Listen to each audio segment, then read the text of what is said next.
UAE-യിൽ August മാസത്തെ ഇന്ധന നിരക്ക് പ്രഖ്യാപിച്ചു. പെട്രോൾ ലിറ്ററിന് 1 ഫിൽസ് കുറച്ചപ്പോൾ ഡീസലിന് 15 ഫിൽസാണ് വർദ്ധിപ്പിച്ചത്.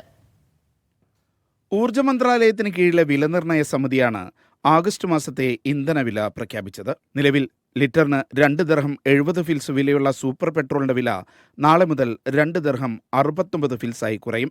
സ്പെഷ്യൽ പെട്രോളിന്റെ വില 2 ദിർഹം 58 ഫിൽസിൽ നിന്ന് 2 ദിർഹം 57 ഫിൽസായാണ് കുറയുക. E+ പെട്രോളിന് 2 ദിർഹം 50 ഫിൽസ് നൽകിയാൽ മതി. 2 ദിർഹം 51 ഫിൽസായിരുന്നു നിലവിലെ നിരക്ക്. ഡീസലിന്റെ വില 2 ദിർഹം 78 ഫിൽസായി വർദ്ധിച്ചു. ലിറ്ററിന് 2 ദിർഹം 63 ഫിൽസായിരുന്നു ഡീസലിന്റെ നിരക്ക്.